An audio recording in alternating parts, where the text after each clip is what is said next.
Another day, another thing for me to fix. This time I've got a flat tyre on my bike. I'm going to share with you changing the tyre on my e-bike, which I converted. There's a few extra steps involved in removing the wheel. First I'll need to remove this torque link here. I'll also need to unplug the motor power cord which goes in through the center of the axle just down here. This is the second time I've done this weekend, where I've started to do work without pressing the record button. Anyway, what I've done so far is I've released the brake mechanism so that I've got room to get the tyre out. I've also removed the spline which attaches the torque spreader bar, and I've removed both of the wheel nuts and removed the motor cable, and now I'm going to pull the wheel out. It's a bit fiddly because I've got to get the tyre past the brake shoes. I've got to hold the derailleur out of the way, and then I've got to get the axle past the torque spreader bar on the other side over here.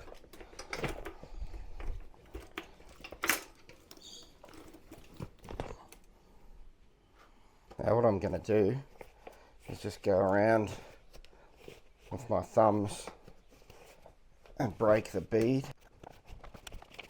Of course, I need to take the cap off here, otherwise the Schrader valve won't fit back in through its hole.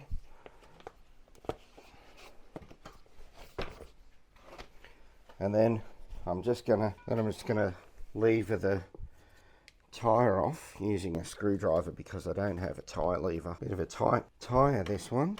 If you can use a tyre lever, it is better. A tyre lever will help to reduce the risk, especially when you're putting the tyre back on, of pinching the tube. You can pinch the tube and end up having another flat tyre as soon as you've installed it.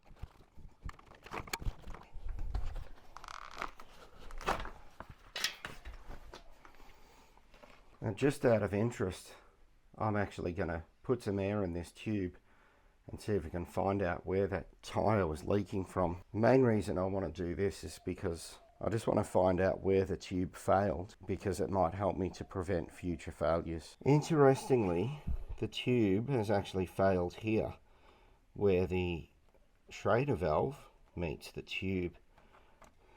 In any case, I'm going to replace this tube.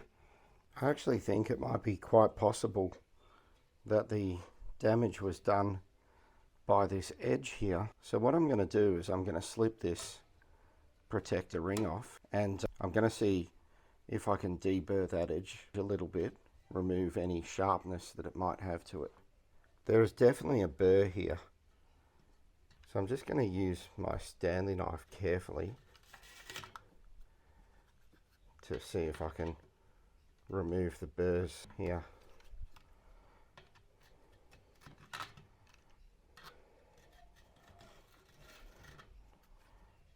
I do have to be very careful doing this, that I don't leave an additional burr.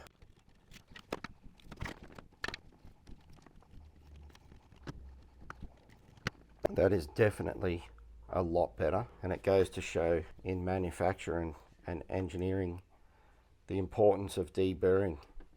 In this case, failure to deburr a hole properly has resulted in a flat tyre for the user. In this case, the user was me. So back to the installation. I'm just carefully pulling that tube through.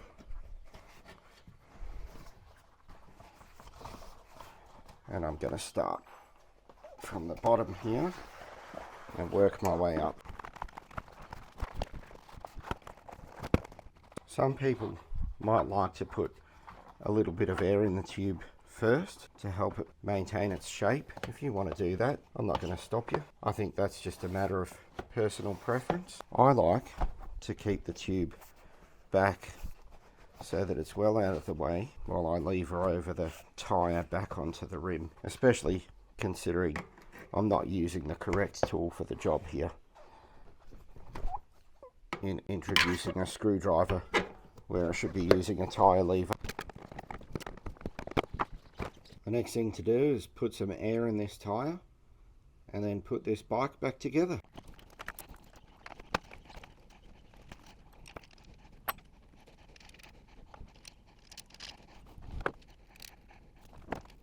Just making sure that the wheel is actually centered, which it is, and that the direction of the rotation of the tyre is correct, which it also is.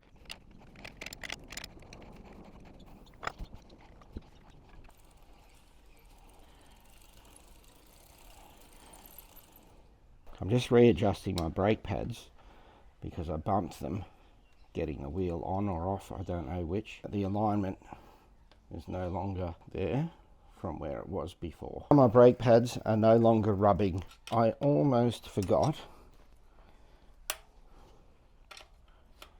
to tighten up this torque spreader bar nut again. Okay, that's it. I've repaired my flat tyre. Hopefully, now that I've relieved that sharp edge on the hole where the Schrader valve goes through, I won't have any more blowouts like that, which will be good.